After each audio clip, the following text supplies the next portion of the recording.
Okay, could everyone take your seats, please? Talking too much this morning. So,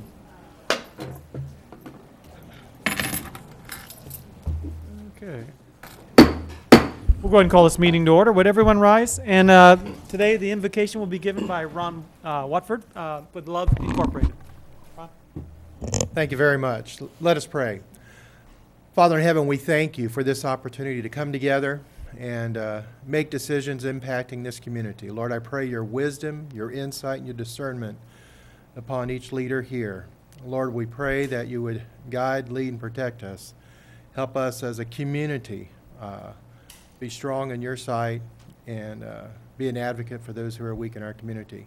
Thank you, Father, for the opportunity you give to us and calling us to leadership and to servanthood. Bless this time as only you can. It's in the name of my Savior and Lord Jesus Christ. Amen. Amen. Councilman Slaka, could you give us, lead us in the Pledge of Allegiance?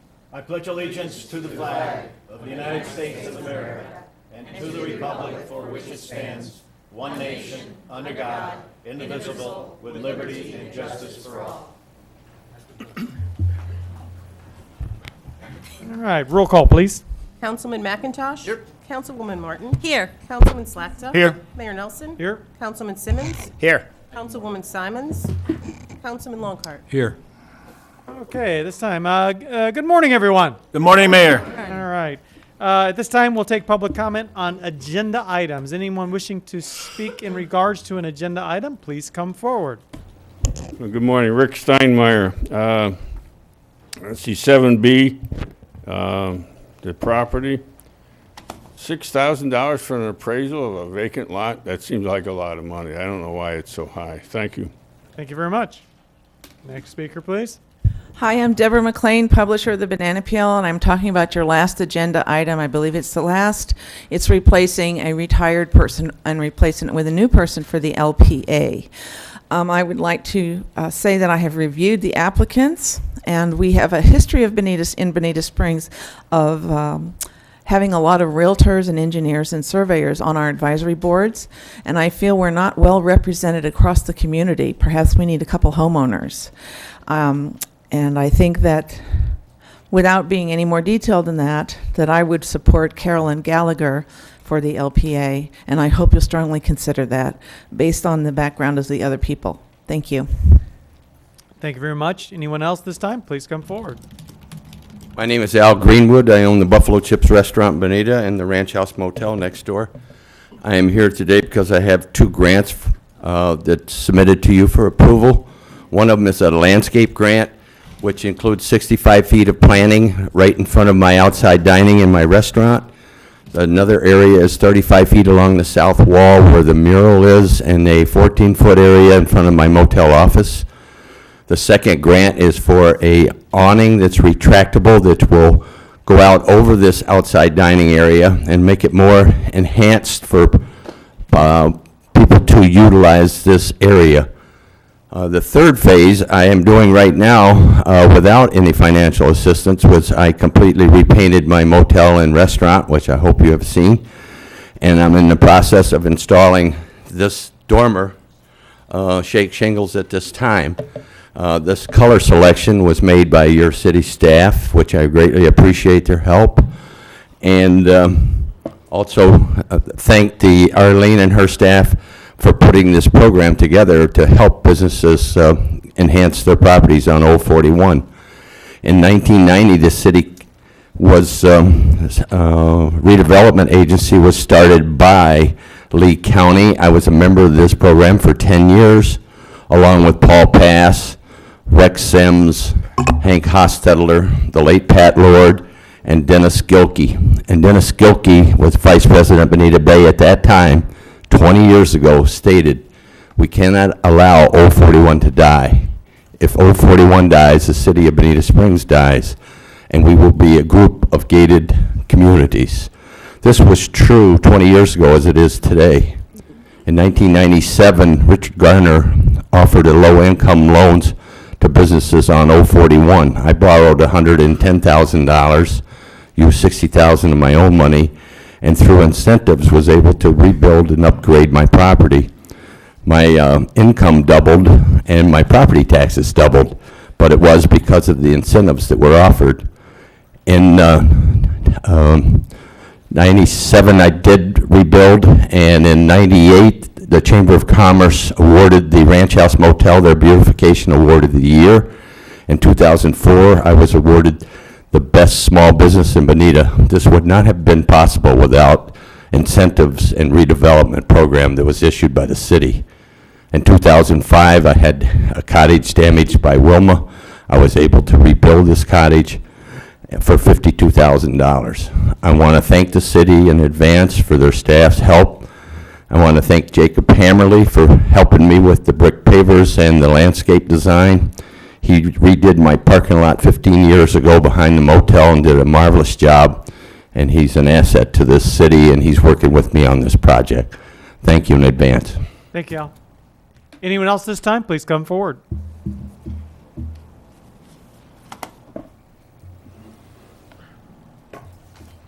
Good morning, Mayor, City Council members. and Could city you go ahead and pull that microphone down a little bit? Thank you, because we want to be able to hear you, so I want you to pull it up towards you so you can speak right into it. Thank you very much. Okay. There you go. My name is Patricia Zimmerman, and I live in Bonita Springs. Carolyn Gallagher is seeking an appointment to the LPA Advisory Committee being vacated by Bob Mills, and I feel she would be an excellent choice. Carolyn has an MBA from Central Michigan University and retired as a senior program and budget analyst from the United States government, working in the Pentagon.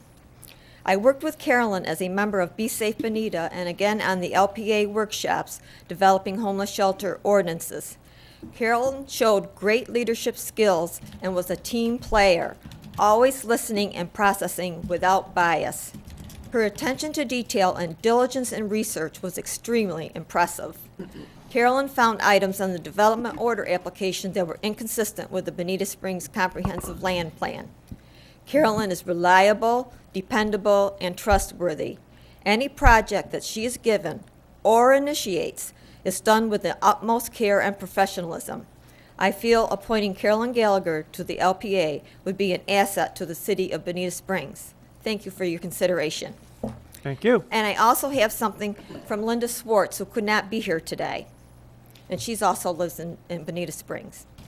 I support Carolyn Gallagher's appointment to the vacancy on the Bonita Springs Local Planning Agency. Carolyn is well qualified for the position in terms of her education and experience.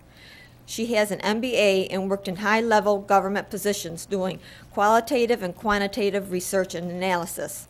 More recently, she was a key member of Be Safe Bonita for the past 18 months, where her excellent analytical skills and her strong work ethic were demonstrated. She analyzed complex documents and blueprints and picked up on many key things that others missed. Carolyn would bring a new perspective to the LPA, one of which is unbiased and reflects an underrepresented segment of Bonita Springs, which is the residential stakeholders, rather than the business community.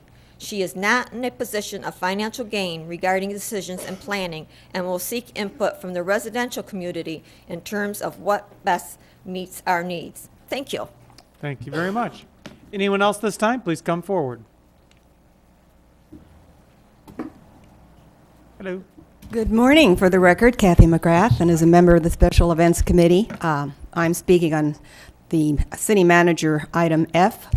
I've had the pleasure to meet Joanne Lawrence, who is the new Community Relations Coordinator, and I want to welcome her, and I've had the pleasure to work with her and Lindsay, both at our wonderful 4th of July, and I know she's going to be a real asset to the city, so welcome. Thank you very much. Anyone else, please come forward.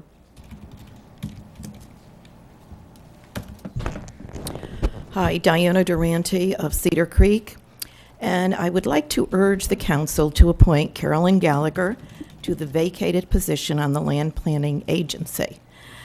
I've known Carolyn since she relocated to Bonita Springs 7 years ago.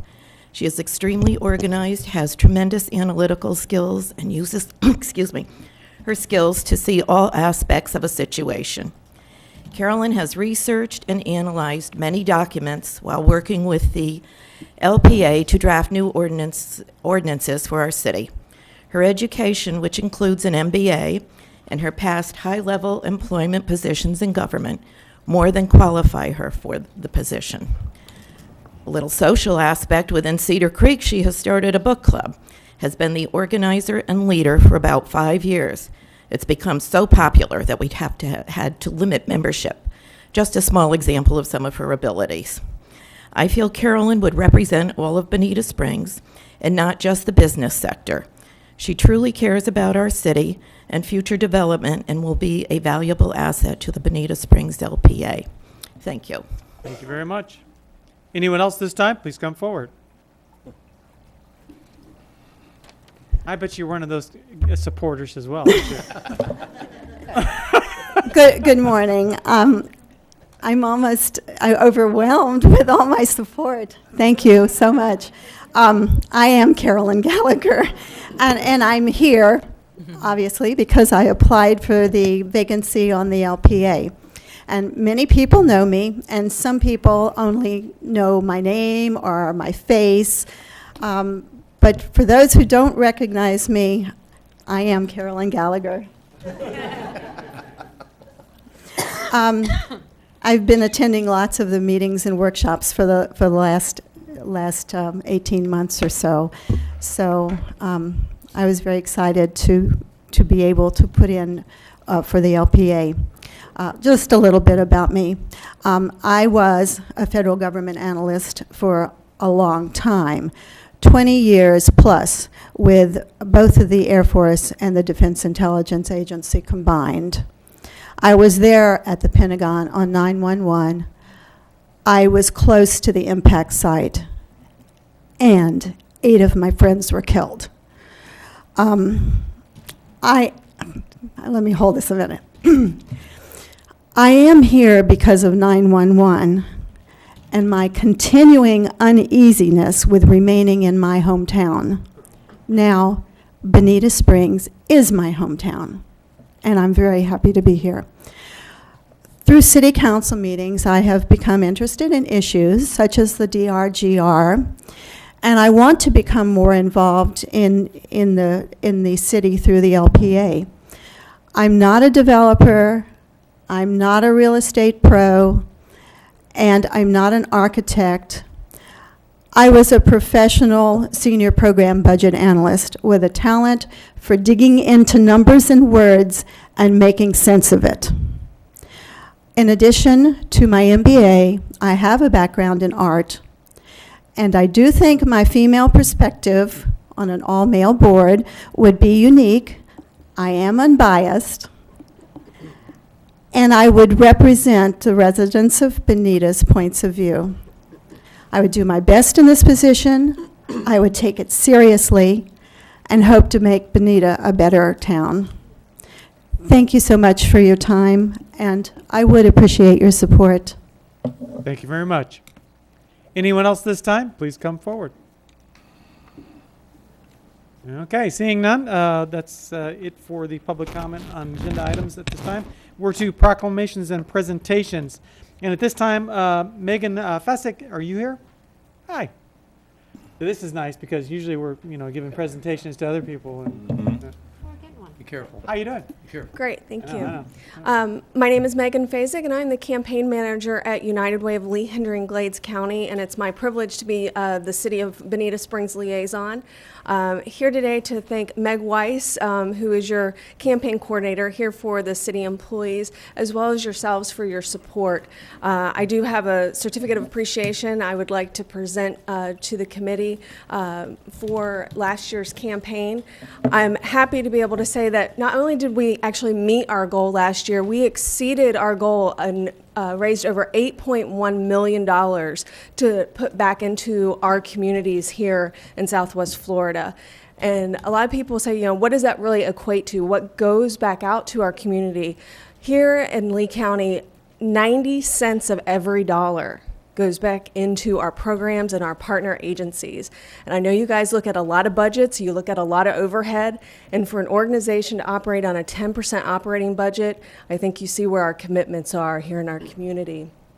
Last year, we were able to actually open up a second United Way house here in Bonita Springs in partnership with the Bonita Springs Assistance Organization. We're very happy that has been a successful relationship. We're continuing to grow the services and agencies that we're bringing into the community. I did want to share with you a couple of numbers. Your campaign increased by 43% over the previous year, and we had 3 individuals that actually gave $500 or more to the campaign, which is wonderful. And a few other numbers, if you still don't realize the impact that United Way and our 70 partner agencies and 140 programs are doing in Bonita Springs, these are just a few feedback that we've gotten from our partner agencies, and these numbers are being updated continuously.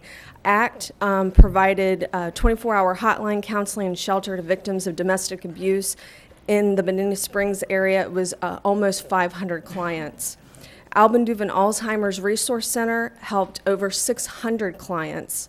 American Red Cross, over 1,000. Amigos Center, 500 plus. Big Brothers Big Sisters had 6 bigs and littles directly in this community. Bonita Springs Assistance Office is well over 4,000 clients. The list continues to go on, and I'd be happy to leave this for you, as well as a copy of our annual report. This good work cannot be done without your support, as well as the support of our many volunteers and agencies. So I look forward to having you all participate again this upcoming year. So Good, thank good. you. Who would you like to present it to Meg there? Meg, let's bring Meg. Why don't you, Meg, would you please come forward and come on around here, Megan. Come on around here.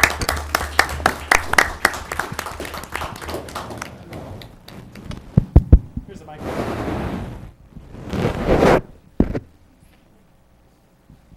So this is just a small plaque for you guys to put up in your public area. So Meg, thank you so much for all the wonderful work that you did in getting the word out and sharing this with your coworkers. So thank you again.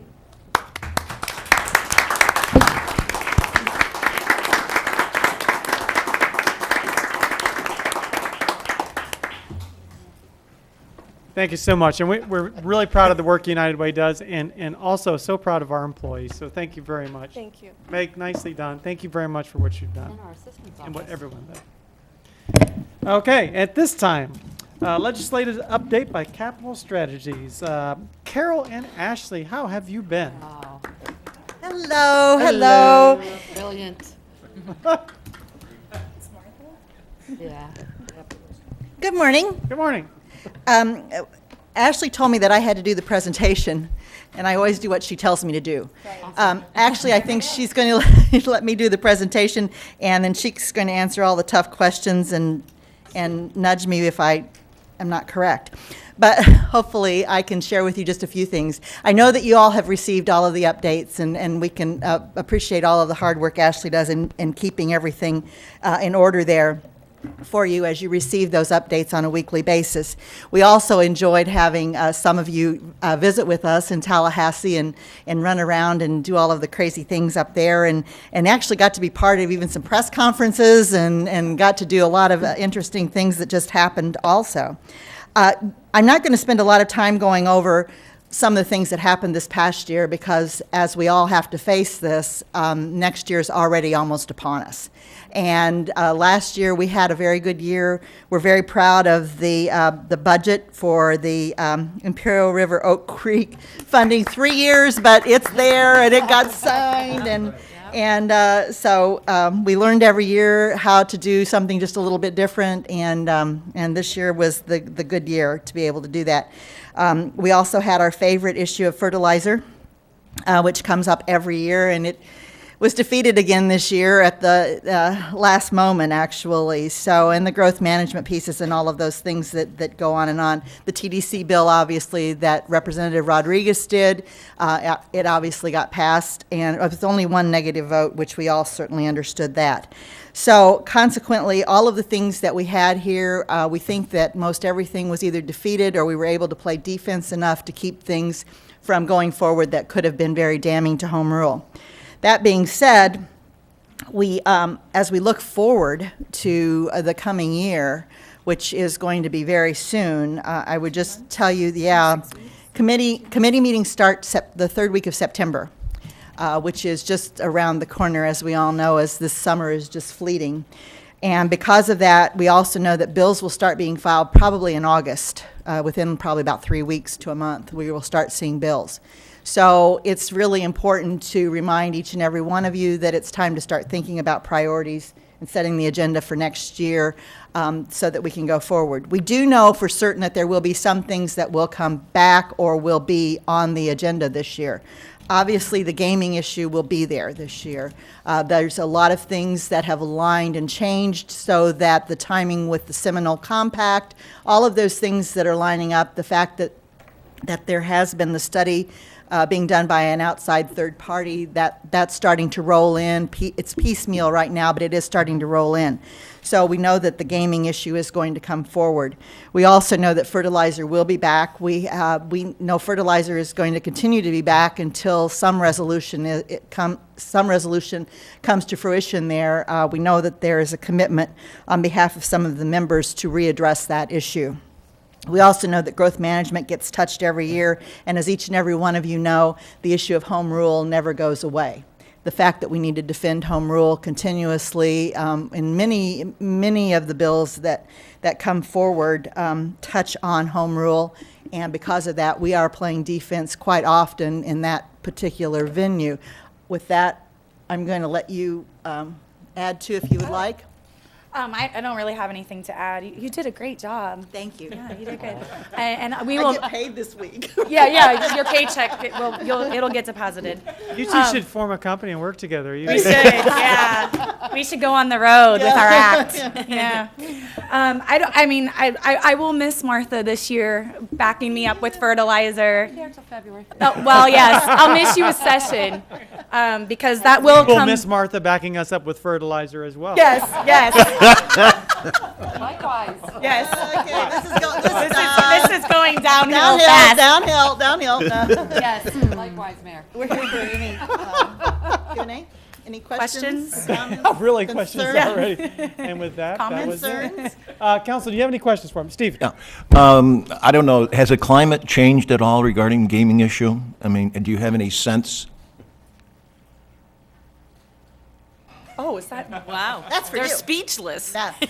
Well, We don't have the studies going. yes and no. How's that for an answer? It's kind of like one of 50-50. these. Yeah. Well, the thing that I think that we're going to find is that a lot of people are believing that there is probably more doors to be opened for gaming. The Seminole Compact has held everything pretty steady for a while, but now that we're seeing some changes there, with the coming to the end of that compact, I think that you're going to see that some people may be a little more open to some minor changes at least.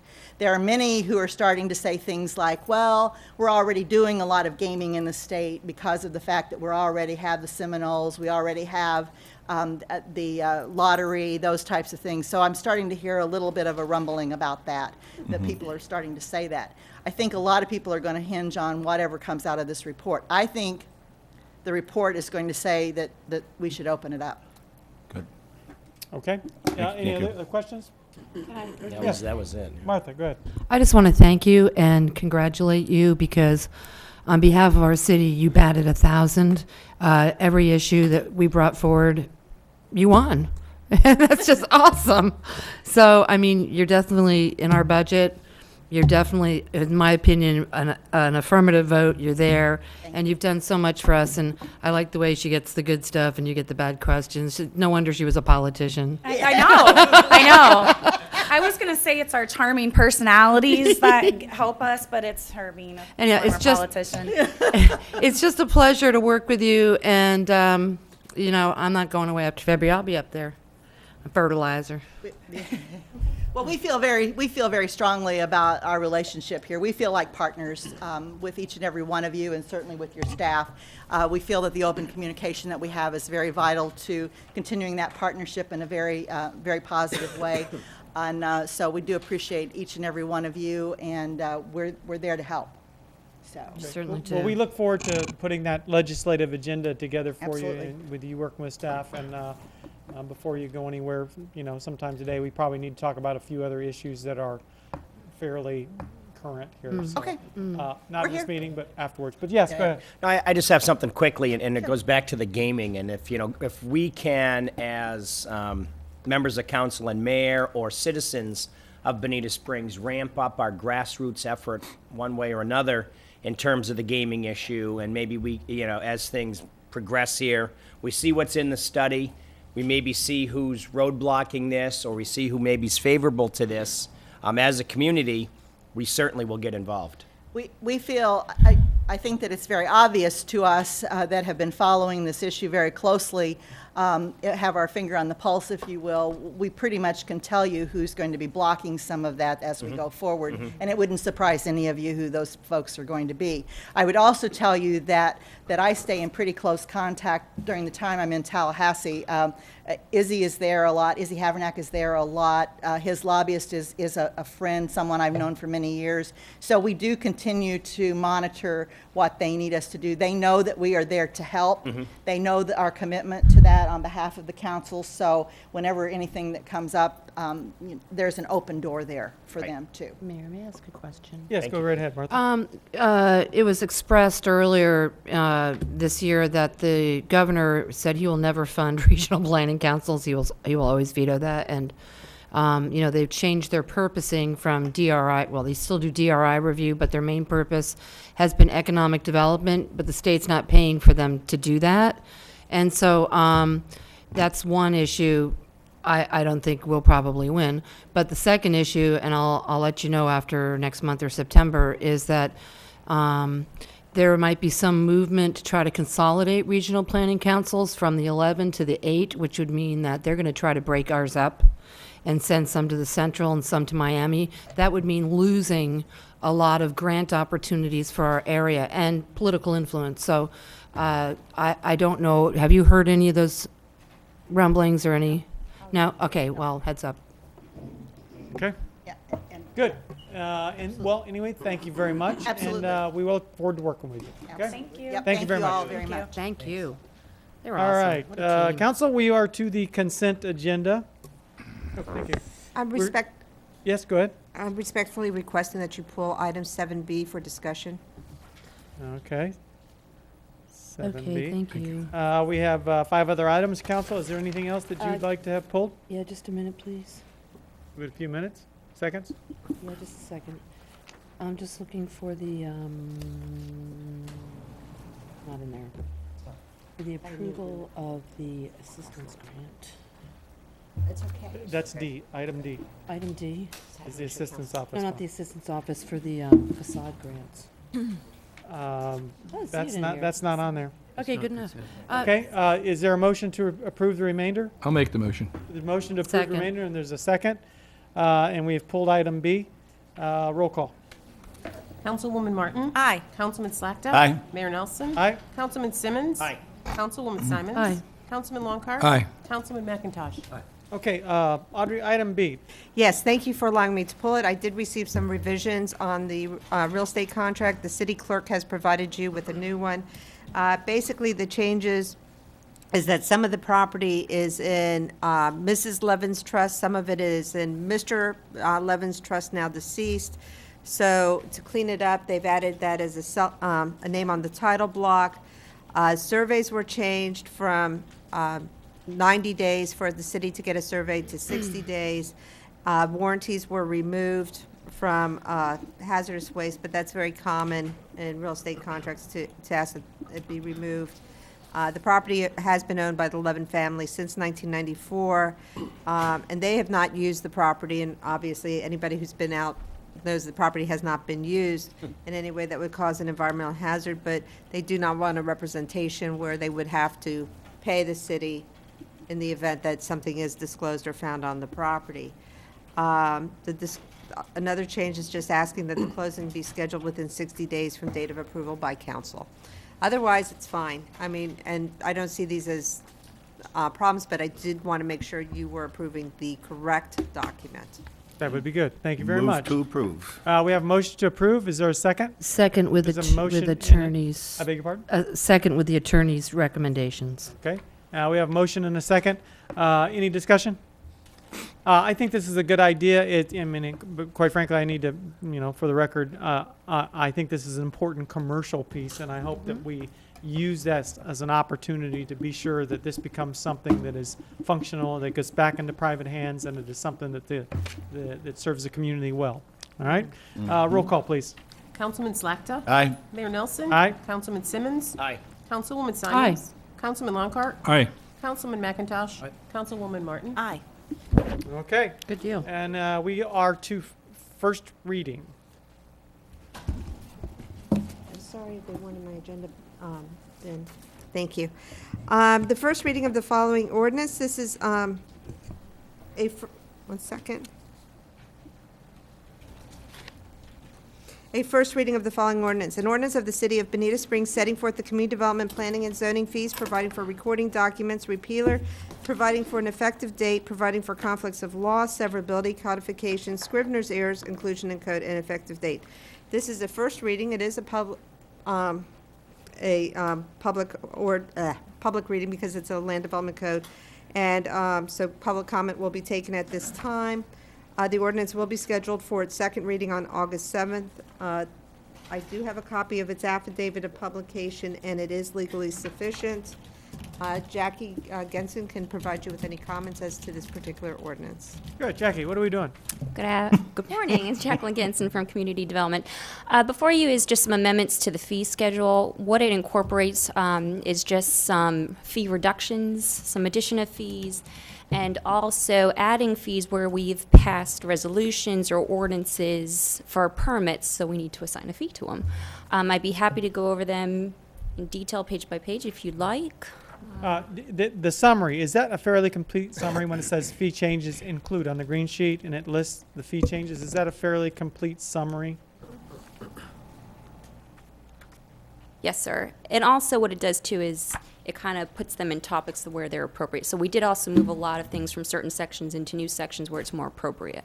But those were just moving them around. Correct. You weren't Yes, actually sir. increasing or decreasing. So this fairly simple parochial list is pretty much covers Correct. everything. The only you new needed. fees are mainly pertaining to FEMA fees. Those are new. And also other ones where we've approved them by other ordinances. Okay, I'm just wanting to make that clear for the public's edification. Okay, are there any questions before I go to public comment? Okay, thank you. Stick around. Thank you. You can speak. At this time, if any members of the public wish to speak on this matter, please come forward. Seeing none, council, what's your pleasure? Would you like to send this to the second reading? So, Motion yeah, approved, second. second. And is there any discussion? I just wanted to ask about the tree removal fee, because there wasn't one, and now there is one, and just how that applies really quickly.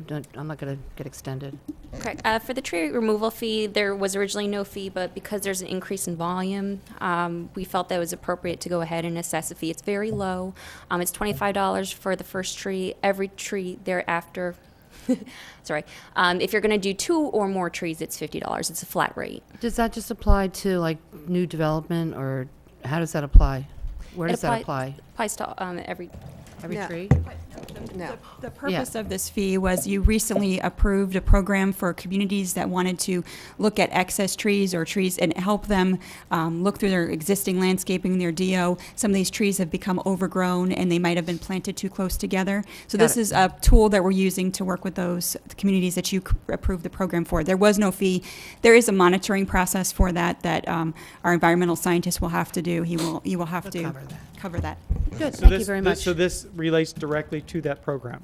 And the additional, it was created for that program, and the increase that we've had from we've also had businesses come forward as well who've had trees that grew up. Right. So this is becoming more of a trend now that we've seen the overgrowth of some of these trees, and we're working through a process now to be able to assist them. Okay. So that will also assist Mayor, 2 years ago maybe, or a year ago, 2 years ago, we asked that an intern was going to be working on this inventory of the commercial plan developments and their landscaping. Some of them might need to be removed, some might need to be replaced. Sort of an aside, but will that be working in with that project too? And I haven't heard about that for a while. Is that moving forward? That's a completely That's a different project. I know, but is Separate that project. helping to fund that? No, this is for the purpose of if there's a commercial property or a residential property where there is an overgrown tree that needs to be removed, this is a way for us to process that and monitor the property so that more Okay, good. trees aren't removed than is required by the Monitoring, DO. good. Okay, that might help that. Good. We have a motion and a second to move this to second reading. Any other discussion? Roll call, please. Mayor Nelson. Aye. Councilman Simmons. Aye. Councilwoman Simons. Aye. Councilman Lockhart. Aye. Councilman McIntosh. Aye. Councilwoman Martin. Aye. Councilman Slackton. Aye. Okay, Audrey, item B. Thank you. This is an amendment to the Bonita Springs Land Development Code, amending and restating the general provisions chapter adopted pursuant to ordinance number 05-02, amending section 1-2, rules of construction to add definitions, amending section 1-5 related to enforcement of the Land Development Code, amending section 1-11 deeming the comprehensive plan controlling, amending section 1-13 addressing amendments to the Land Development Code, providing for conflicts of law, severability, codification, Scrivener's errors, inclusion in code, and effective date. This is a first reading. This ordinance will be scheduled for a second reading on August 7th, 2013, for a second and final public hearing. This ordinance is probably the most least used of any of the Land Development Code sections. It basically says this is how we will follow our rules. It's our Chapter 1. It's a small chapter. We are doing some additional chapters right now, Chapter 7, Chapter 2. Of course, 3 and 4 you always see before you. Chapter 5, Historic Preservation. So there's some things that you will be seeing again this year. This is a kickstart of one of the ones that we've started. And again, for everyone, that the items on the green sheet, those are the exact items that are being revised on there, and that's the only ones, right? Yes, sir. Okay, Motion to good. move to second hearing. All right. Is there a Second. motion to send us to second? Oh, thank you very much, Martha. And Councilwoman Martin over there. Hi. Hi. She's second. That one over there. That one. This lady. This one. I would never do that on purpose. Roll call, please. Councilman Simmons. Aye. Councilwoman Simons. Aye. Councilman Lockhart. Aye. Councilman McIntosh. Councilwoman Martin. Aye. Councilman Slackton. Aye. Mayor Nelson. Aye. Okay, item C. Thank you. Next ordinance is an ordinance of the City of Bonita Springs amending certain sections of zoning ordinance that relate to agricultural districts, amending Section 4-654, the property development regulations for agricultural districts, amending 4-3273, construction of single-family residence, non-conforming lots, providing for conflict, severability, codification, inclusion in code, Scrivener's errors, and effective date. This ordinance will be scheduled for its second reading on August 7th in these chambers. The ordinance, again, Jackie can explain it if you'd like, or I can. All right, for the record, Jacqueline Genson with Community Development. The reason why this ordinance is here before you today is, if you're familiar with Tarpon Way, it's near the river. You have a lot of lots that have a lot width of 50 feet, and they're zoned AG. Thank you, Jay. Under our current non-conforming code, if you're recorded before a certain date, the minimum lot width has to be 75 feet. If you're recorded after a date, there's no opportunity for these lots to be legally permitted for single-family homes without having to go before council to get variances for lot width. So we went ahead and tried to be proactive and make it much easier for the residential community to come in and go ahead and be able to construct a single-family house by right without having to go to council to obtain variances. So that's essentially what this reference does, is it changes a note on the AG table that allows us to look at the comp plan for minimum lot width and depth, and then also go to the land development code to utilize setbacks for those properties. So that's essentially what it is in a nutshell. Good, good. Any questions? Steve? Real quickly, from a practical application point of view, well, there was no public comment, but does this have a deleterious effect on existing homes, or does it simply bring those lots up to the same setbacks that the existing homes have? This helps lots that are zoned agricultural that have a lot width of 50 feet. If they have a lot width of 75 feet, the code as it exists today addresses those concerns. This is just to make it easier for people so they don't have to pay the application fees, come before council to get variances. So it's to make it much more user-friendly for the community. But it does not affect, it won't affect other AG zoned lots. Does it affect neighbors who have the original zoning setbacks? In this situation, it does not, because most of these streets are 50-foot lots. Okay. Any other questions before we go to public comment? Yeah, and I'm sorry, I didn't get intimately involved in reading this. I mean, I went a Passover, so I want to ask you, along the river,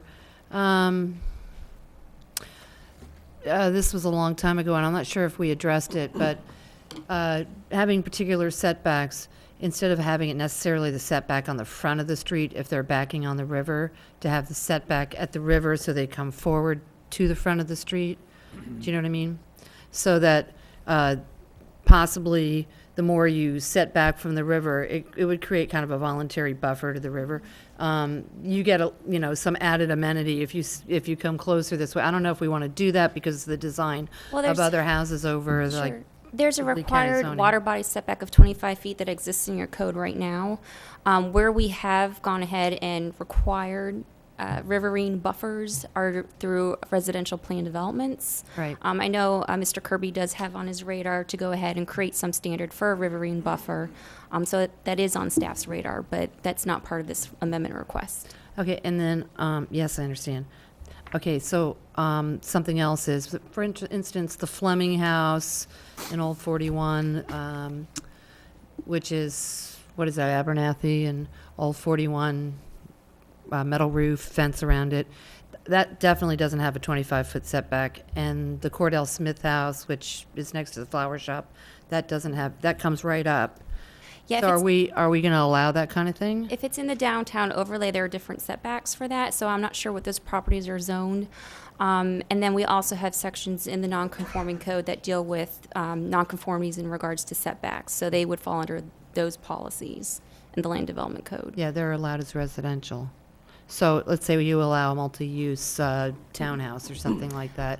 Would you, and it's in the Old 41 corridor, would you allow the setback to be closer to the street? Because we do want to have that kind of urban downtown. Yes, and we will be discussing that next, under your next green sheet item, the setbacks for the downtown residential areas. Thank you very much.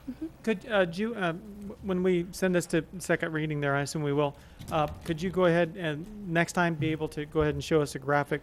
Picture pretty. Kind Where of this a is? picture of what that does and what exactly you're talking about. I think a picture's worth 1,000 words in this case here.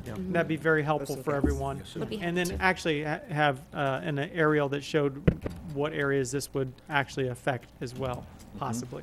Yes, sir. And then that'll help us out next time, okay? Thank you, Mayor. Thank you, Mayor. At this time, thank you very much, Jackie. At this time, would any members of the public wish to speak on this matter, please come forward. It's first reading. Do we have a public hearing? Yes, Mr. Mayor, Kathy McGrath. I would like to ask Jackie, is this particular thing only for Tarpon Way? Oh, all right, because I'm very familiar with Tarpon Way, and most of that is on a canal. It dead ends on the river, but thank you. Thank you very much for the time. Thank you very much. Anyone else this time? Okay, public comments closed. Council, what's your pleasure? Would you like to send this to the second reading? So moved. I have a motion. Is there a second? And a second. Any other comment? Questions? Roll call, please. Councilwoman Simons? Aye. Councilman Lockhart? Aye. Councilman McIntosh? Aye. Councilwoman Martin? Aye. Councilman Slechta? Aye. Mayor Nelson? Aye. Councilman Simmons? Aye. All right, Audrey. Amendments to the Bonita Springs Land Development Code, Chapter 4 and Chapter 6. Thank you. And these are amendments to the Bonita Springs Land Development Code, as you mentioned, Chapter 4 zoning and Chapter 6 signs relating to the downtown redevelopment area, Old US 41 redevelopment area, and the Phelps Avenue subdistrict.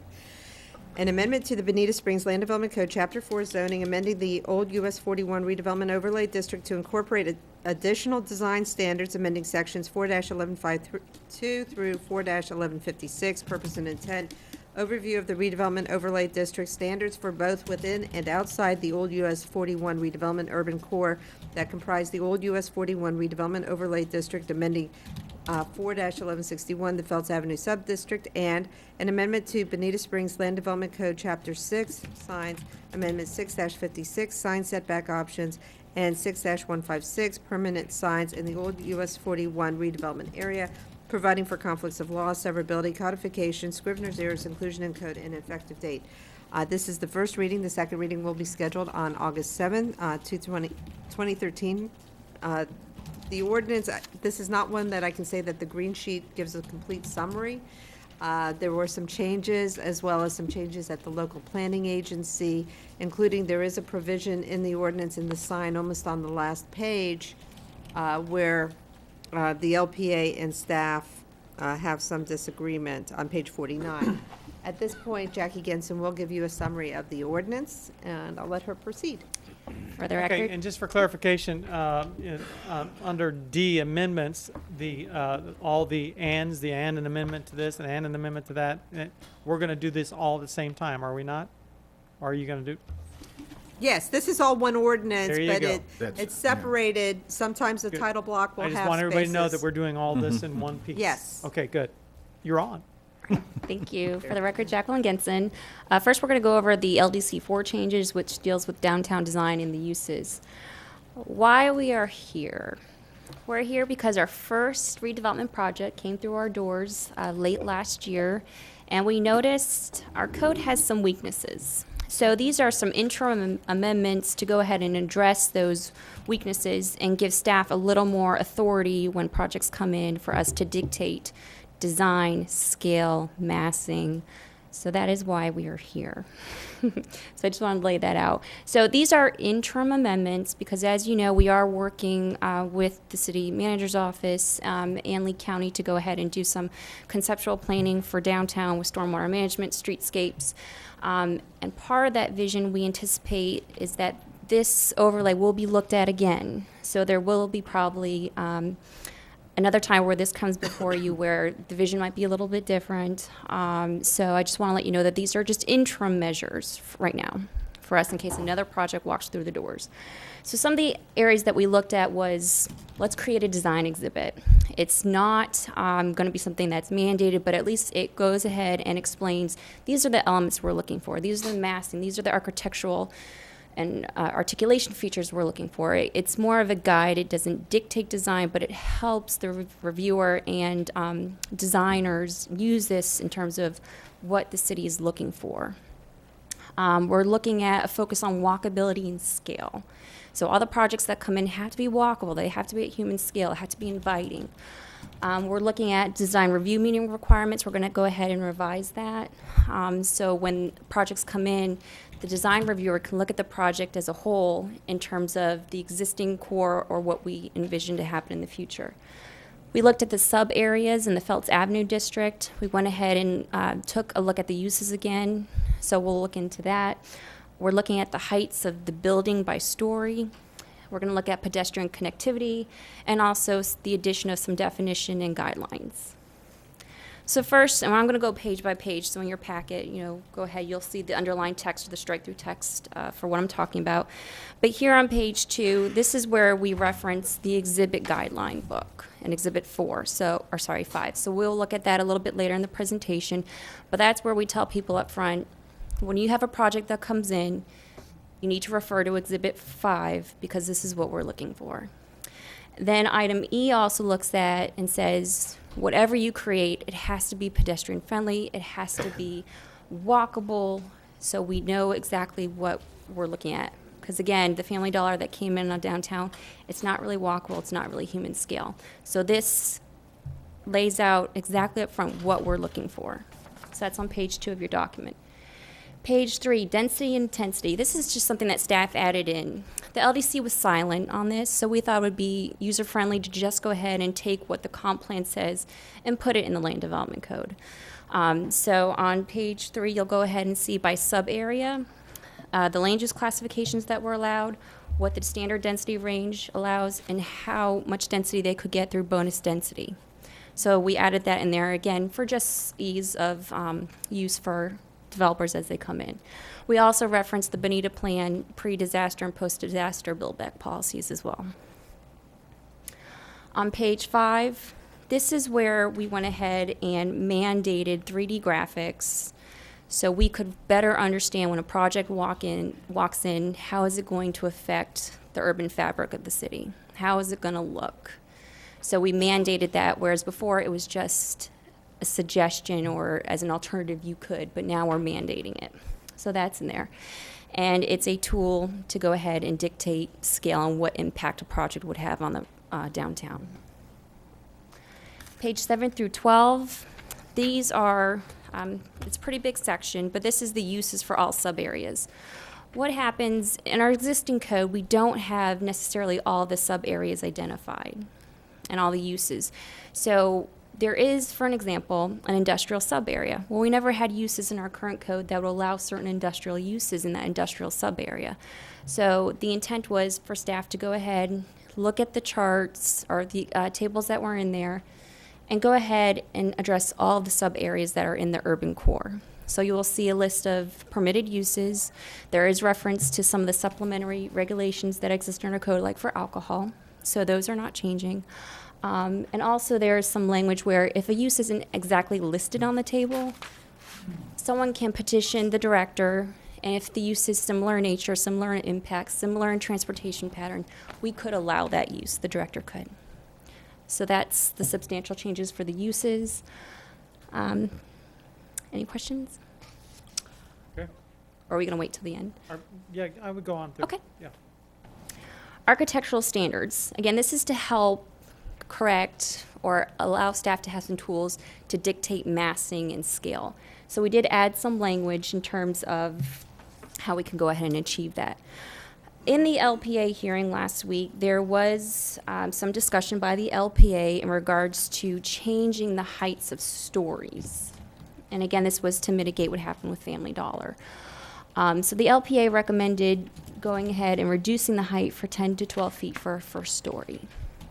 Now, staff actually had a meeting with a prospective developer for downtown, and he explained to us how he envisions in a mixed-use building that his first floor might be 14 feet because you want the high vaulted ceilings, and then for him to go ahead and put in the infrastructure, you know, your AC ducts and whatnot, he's going to need some more height for that. So by using the LPA standard, we might be shooting ourselves in the foot, should I say, if we go ahead and make that change. So staff is recommending that we maintain the current language as it is. I agree with that staff recommendation, Mayor. So I just want you to let you know that that's an area of disagreement since that meeting. We also have language in there about architectural features and facades where we're requiring every 20 linear feet, you have to have an architectural element, whether it's an archway, a shutter, some type of projection, facade banding. We need something more to break up the massing. Same with if you have a building that's above the 14 feet, we have a facade band definition where if you want to go higher, you have to have an area of architectural features. Again, it's to help break up the massing and make it more human scale. We also added some landscape standards. What we found is in some of the economic development projects that were coming in for the incentives is our current landscape standards were very loose. You really don't have a lot of language in there for urban open space. So we went ahead and added some language for potted plants. We went ahead and added some criteria for if a site's not in compliance and their business ceases for so long, they have to bring the landscaping up into compliance with the code. So a lot of potted plants and trees. We also had language in there about canopy trees, which sometimes the right tree, right place, canopy trees may not make sense. So we went ahead and put in references to large or medium trees. So that's what we changed in landscape standards. Signage, you're going to see on page 23 through 24 a lot of strike through, but that's simply because we're putting it into Chapter 6. And the reason for that is a lot of the sign companies will look at Chapter 6. We have one section in there that deals with downtown, but then there's another section in Chapter 4. So they don't know to look there. So we want to go ahead and make it easier for our sign contractors to know where the regulations are. So that's why we're pulling it from this element and putting it into Chapter 6. We also have an emphasis on pedestrian access ways. Again, for downtowns, you want it walkable. You want it safe. So whenever a project comes in, we have language in there that they have to go ahead and construct the pedestrian access ways that abuts their property. Again, this is going to be a coordination effort with Public Works. So there is language in there to mandate that they go ahead and provide the pedestrian way. But of course, if Public Works can't accommodate it, then there's language in there to address that. Guidelines and definitions. There is an existing definitions section in the code, but we also put in there a lot of definitions for use of guidelines for the architectural features, architectural elements. So there are a lot of definitions in there that we have added in there for use for the design guidelines section. Uses outside the core. This area is kind of unique. When this ordinance was going through, it was also originally in 2009, the LaRue Chapter 4 was going through. Well, the LaRue Chapter 4 never was adopted. So there was references in the code to the LaRue standards. Well, since we never adopted them, we have no standards for those areas. So we went ahead and created those. So you'll see development standards in a table for each sub area, their setbacks, the lot width, parking. The single family, we tried to maintain as much as suburban as possible, so they can still be set back. We do encourage porches, so we are putting in incentives for them to get closer to the street if they want to put in a porch or a side-loaded garage. For your multifamily and townhouses, we're encouraging them to be up to the street. Good. For parking on the street. So you'll see that in there. We're also having, there's height definitions in there, which is compliant with the comprehensive plan. We address parking where we want parking. Single family can have parking in their driveways, but for the multifamily and townhouses, it's going to be on the street or in the rear or in a garage. For building entry and pedestrian connections, again, we want the focus on the street in our downtown areas. So we have regulations in there for those. And these are just some examples of, because we do recommend dictating sizes of garages, not to exceed 50% of the facade, because again, you want it to be inviting. So these are just some examples of how that could work. We also have, like I said, some supplementary regulations. What we also wanted to do here was, again, have a very inviting pedestrian environment in all of our residential types. So you'll see there's some references to having certain architectural features, so much windows, so much articulation, whether it's through a porch, dormers, of that sort. So that would be for all residential types. We also have some language in there for multi-story buildings, so we don't get monolithic structures such as this, but more inviting structures like this. All about character. Also outside the core, you have your highway commercial 3A section, which is predominantly along Bonita Beach Road. We're suggesting that you just use the CG commercial designation and the Bonita Beach Road corridor for those uses.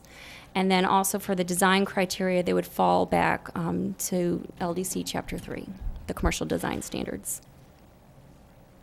For Feltz Avenue, what we did is went ahead and made it consistent with the urban core designation in terms of how the uses are structured, the development standards are structured. We also changed the uses again so it's consistent with the core, how we're allowing certain uses that may not be listed. And then we also removed some uses that we felt weren't appropriate. So you'll see those on your packets. Then we get into probably the meat. So if you go to Exhibit 5, again, this is just guidelines. This is not, we're not trying to limit design, but these are guidelines in terms of what we're looking for. So here, this is actually out of the RMPK plan that they did for the city back in 2005, where if a block was really to redevelop, this is what it would look like. You have your building forms close to the street, you have your parking in the rear, and you have interconnection between blocks. So if we do get that block redevelopment, this is what we're looking for. Then we have design guidelines for our commercial uses in the urban core and our mixed use uses. And this is from the team plan design, which they had some very great architectural elements. So you'll see awnings, you'll see the scale, you'll see fences, potted plants, pedestrian access with the sidewalks. Just really great architectural elements of this is what we're looking for. Storefront glass. I mean, just how it breaks up and you have showroom space instead of just a wall of glass. Old team plan. For the single family, this is what we're encouraging. You know, you can have a nice covered carport with a bungalow porch. You can have this nice old Florida style with a wraparound porch here. Parking's way in the back. You can't really see it. Here you do have like a two-story building where this is actually, might be in a flood zone. So you have your garage and storage space in the bottom, but they broke up the garages. See, it's not that intimidating from the street. And then in this situation, we have a side-loaded garage. Again, so you're not getting that big garage that's not friendly to the street. Here's sub-area 4. These are your multifamily and townhouse products that we're getting into. Again, nice articulation with shutters and windows, sidewalks, a green open space zone for pedestrian activity. So just some different types of examples of what we'd be looking for. Parking in the front. These are some other areas where if our townhouse did want to have a garage, you could still accommodate that, in the front. So just a smaller scale garage. But again, you get that nice architectural features. You get balconies and porches, and it's inviting. Now we get into LDC Chapter 6. This is the sign code. And I do have Arlene Hunter is here too if you have some additional questions. But again, mostly these are interim amendments again. We will be having Alexis Crespo look at our sign code in the future as a whole. But the big change here, again, was moving the sign standards from Chapter 4 and putting them in Chapter 6, so it's easy for our sign contractors and our developers. We also removed the ability to have ground-mounted freestanding signs. And again, through our process with Family Dollar, the code allowed them to put up a 5-foot tall sign and almost 5 feet wide. Huh. And for a downtown walking environment, you just don't have ground signs like that. So we went ahead and removed that. And again, they couldn't have that because they couldn't meet their site visibility triangle. But we went ahead and removed that because in downtowns, individual merchants don't have their own ground signs. They have their wall signs, they have canopy signs, they have marquee signs. So there's other ways to get signage. So that's one of the big change. And then sign color. We went ahead and are trying to limit sign colors because in downtown you want a cute, quaint downtown charm, and the use of big plexiglass and lights is not necessarily what we envision for downtown. The LPA recommended that we went ahead and obtain some pictures of what we might be looking for. So staff went ahead and did that for you. And so again, with sign color, our code does allow right now for marquee signs. So here's an example of what a of what a marquee sign could look like. It is internally illuminated, but it's very muted. It has black, which is a very muted color.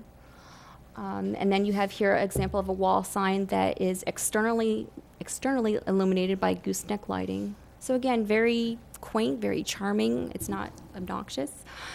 So these might be some sign types that we're looking for. Here's an example of channel letters. Again, it's a wall-mounted sign, and they're lit by LED backlighting. So, and that can look very nice as well. And then here we have an awning sign with the exterior gooseneck lighting. So these are just some examples that we might want to look at for our sign code.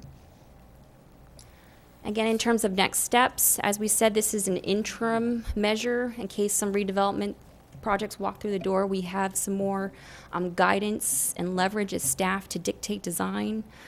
This might come before you again once we decide what's going on with downtown and the street improvements. And I know staff is also looking at considering a form-based code for downtown in the future. So again, these are just interim measures, so we'd be happy to answer any questions. Okay, before we go to council input and public comment, I want you to tell us again, basically, we're not trying to fix everything right now. Correct. These are So interim measures. We shouldn't engage in a conversation that tries to fix everything because we're just not going to do Yes. that. Because staff tried to do that too, and that was hard for us. Yeah, all right, okay. But council, having said that, any comments, any questions about what is being proposed here? Yes. Yes, Stephen? Yes. Just a point of clarification, I probably missed it, but when you changed the height for the story from 10 to 12 to 12 to 15, does that apply for every story, or is it just the first? It's for the first story. In the code, there is first story, second story, and third story requirements. So once it gets above that 15 foot, the second story is supposed to step back. It's like a ladder effect. So it goes ahead and it steps back so you don't get that monolithic, huge building. Okay. And Thank you. when you refer to story, that measurement, is that an outside measurement or an inside measurement? It's an outside measurement, so it's from the first finished floor to the eave. So a single-story building, how tall can a single-story building be? From the sidewalk to the eave of the roof, it the could be eave. 15 feet tall. 15 feet. Maximum. Max. All right, and that's what I would want. You had a picture there, and quite frankly, I think you don't have to go back to it, but it's pretty easy to describe. Having the awnings and that type of stuff down below, I mean, those awnings, the height of those, they're going to be down at the 8-foot level. Well, with a 15-foot tall building over the top of that, they've got another 7 feet. I would like to see a requirement that they make that look like another story. And they do that instead of just having a band across there. I mean, you had the one picture that kind of showed that. I mean, when they put a facade up, I think it really helps to make that look like there are windows there. And then you have that feel of it. And it's not an expensive thing for anybody to do. But you did have a picture there. But I would, instead of being encouraging that, that's what it needs to look like. If they're going to build a 15-foot tall, single-story box, Correct. it needs to look like it's 2-story. And we do have on page 17 of the ordinance, it says walls with an average height of 16 feet above grade shall provide a second tier of architectural features, and that's where we'll get the windows and the shutters to break up that massing and create that second story feel. But second tier of architectural features, you know, we want to be sure, my opinion, it really needs to have that look. If we want to look like a downtown area, if it's a tall building, it needs to be a 2-story building. If it can't, you know, and if an architectural feature is just a couple of bands or a little arch or something, well, no, that doesn't say 2-story building. So I'd like you to dig into that or think about that a little bit. I think that's the best look for us to have. point. It's got to look like the Lyles Hotel has got actually windows up there, or they actually look like windows. Okay, Council, Martha. There was another, the photo that you did have showed arches on the outside. So it was a very tall building, and those arches kind of, you know, created an arcade or something. It looked, it looked like that was it. Yeah. It looked like a tall building, right? The higher, it has a place for their sign, for one. So I guess it depends on the kind of signage they had and the kind of lighting. But I don't find the one on the right objectionable. But the arch in the front creates that dimension of bringing it down to the street. So I wouldn't say just windows or whatever at the top to make it look like a second story. But what they said about creating the pedestrian feel, the closeness and interaction with the sidewalk and the street, to bring it down to street level. That looks great onto the right. Good. Yeah. Thank you. Janet? I think that what's important is just, like you said, keeping everything on a human scale and not having where the height keeps going, because if you've got to the eave as being the roof at the final height, and then they could actually keep going with this attic space so that it could just, I think we need to really think about the human scale in the total height, because we don't want to have that canyonized effect, because we still have a few very nice historic buildings that are still short in height downtown, and we do want to preserve some of those and not have them get lost with these structures next to them, so we just want to be sensitive to that. Thank you.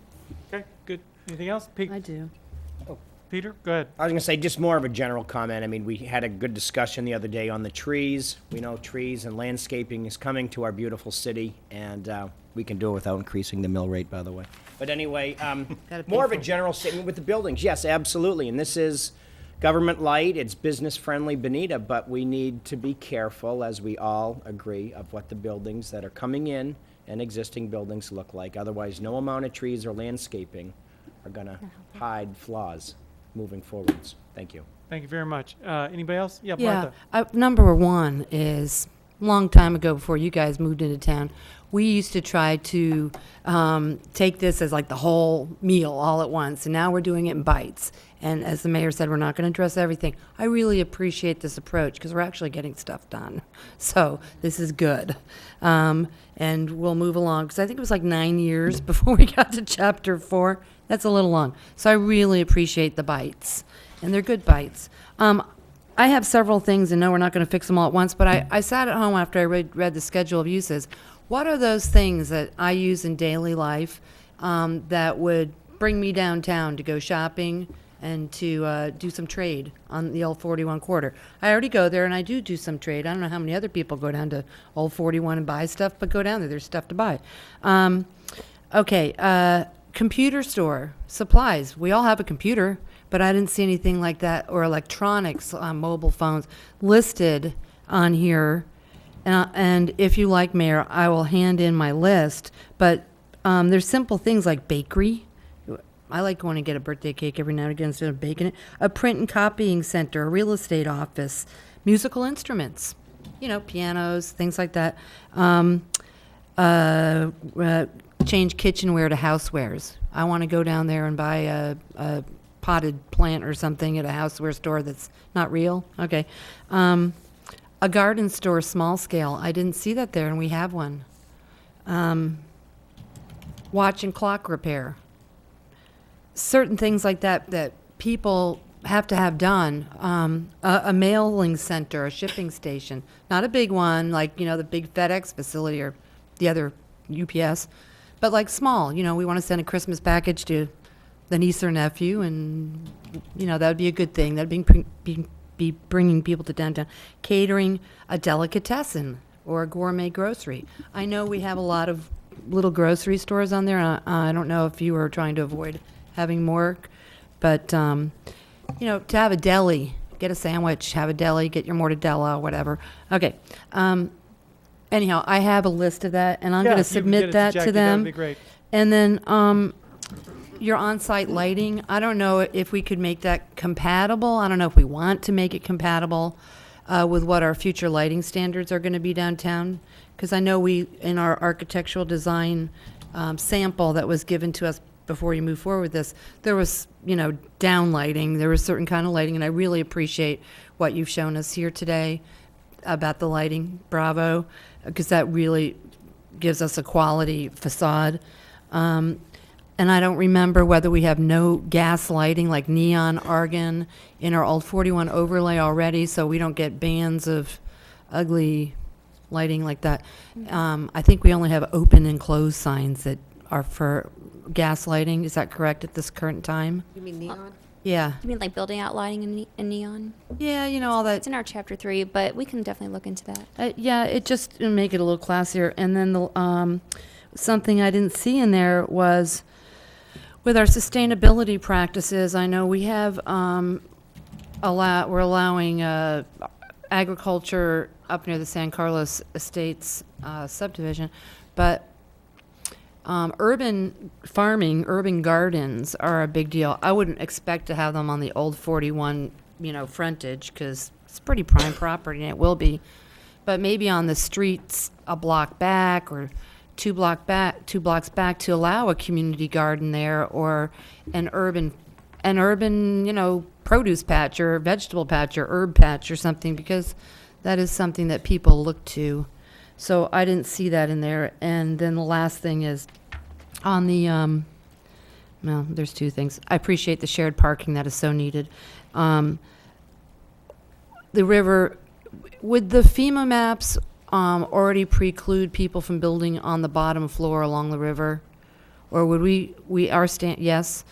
It's a FEMA regulation that your first finished floor for living has to be whatever the flood map zone is. And it varies in downtown. Like along the river, it's, I think, a elevation 12 requirement.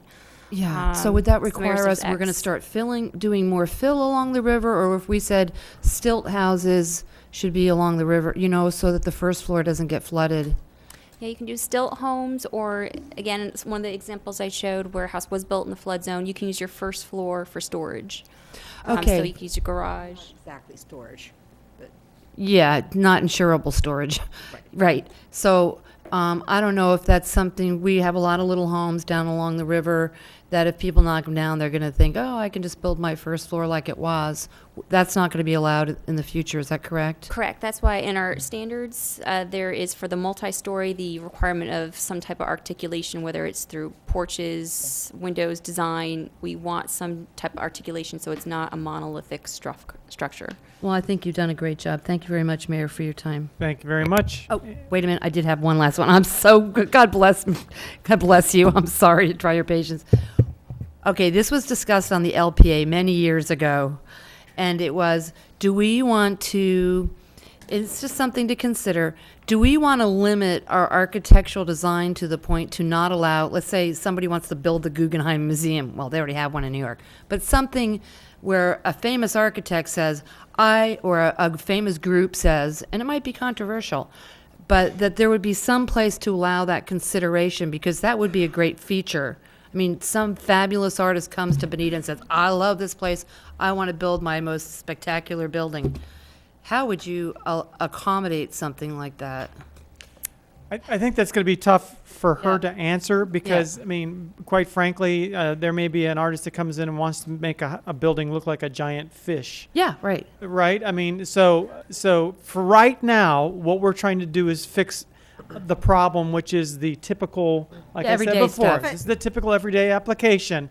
And really, I don't know if we want to get drawn into this broader discussion about how we meet every need that ever appears down there. Because quite frankly, if they come into town and Carl meets with them and they says, hey, council, do you want to make a consideration for them? That's how that gets done. Yeah, and it could be a controversial building like that, Mayor, so you wouldn't just want to allow it, but you could allow flexibility. So That's it. why don't we just take a pass on that one for now? Because do you want to say something It'll about be that? about a 10-second answer. Okay. Nice. And that's simple. We always have processes, variances and deviations, which they can apply for, and if city council grants, it can be done. Okay. Thank you, Mayor. Good. Yes, sir. Mr. Mayor, I want to go back to some statements, and I think Councilmember Martin had mentioned it, about being sensitive to some of the older buildings that are downtown. We definitely want to be sensitive to those, but an old building in the downtown area is not necessarily historical. And the council needs to keep in mind, we all do, staff as well, that we are headed for a vision here of what the downtown area can be. There's going to be this transition time where you're going to see taller, more intense buildings being constructed on vacant properties right now, next to small properties that have been there for sometimes decades. That is to be expected and should be expected. If there are historical structures that should be saved in the downtown, I would recommend, and this is just totally off the top of my head, that we consider creating an area within the downtown where those structures can be saved, maybe a little village of those types of structures, so that they can be preserved, but they do not polka dot the landscape of the downtown as we go through this transition. So we will be sensitive to it. We understand the mandate to that, but at the same time, we are headed for a vision that is not the same as what you are seeing there now. We all know when the private sector enters the downtown area or any area in Bonita Springs or anywhere else and they want to construct something or they want to renovate something, it's for the primary purpose of profit. It's not a bad word, but they're going to be looking for developments that are going to make sense to them economically when they invest their money. And so we just need to be cautious about that because we do believe, and I will tell you, it's much like the mayor said at several meetings ago when he said, I'm so busy because I've got a meeting with people who are interested in Bonita Springs and wanting to do something here. And we are seeing more of that in the downtown area. Almost hate to say Old 41 anymore, but the downtown area. And that is great, okay? But these are going to be structures that are much different than were built decades ago. And I just think we need to be aware of that. Thank you very much. Okay. Well said. Thanks, well sir. said. Any other comments? Yes. Yeah, and I hope we come forward. I thank you so much for saying that, Carl. I hope we do come up with a solution because as we witnessed before the hot caboose came along, that the designated building, that building, the Good Bread Grocery Building, which is now the Hot Caboose, was Dixie Moon Cafe, was dying the deaths of 1,000 swords, and there's really nothing we could really do about it. And it is one of our most historic buildings, and as are a couple of other ones. I really like your idea, and I hope that this council can look towards a solution that way, because it does stir people's hearts, and it's also, I think, great value to our downtown. If you look at neighboring communities, North Naples, Estero, they don't really have a downtown with anything that has, it's not significant. I think our only significant structure was torn down, which Zane Grey wrote books from, but there is a feel, there is an authenticity to those old buildings that say people lived here and people are a community and they grew here, and Bonita Springs has been here for a long time. So I hope we come to a solution. I thank you for raising that. Well, I agree with that, and I think it's important that we respect our history and our culture that way, and I think we can do that in a responsible way and still develop and redevelop the downtown area towards the vision that the council has adopted. Respect the past, embrace the future. Yes, sir. Ma'am. Oh, that's okay. I'll get to you. You two should get together and talk sometime. We do. All right, Jackie, thank you very much. I'm going to have public comment at this time. Would you like to add anything else? Yes, please. And I don't know if this is the appropriate time, but the sign color in your packet on page 49, that is the one section where Audrey was referring to where the LPA disagreed with staff's recommendation in terms of the sign color, so I wanted to bring that to your attention.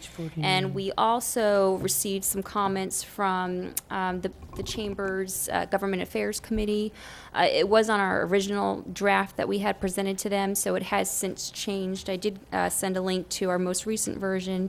But some of their comments we have addressed through the new version, but we look forward to discussing any more comments that they may have in the future. Okay, so a little bit further towards the colors of the signs, the sign colors. Correct. There was the language, yeah. The LPA. You don't have a slide for that? No, sir, I don't have the exact language, but it's on page 49. Yeah. Right.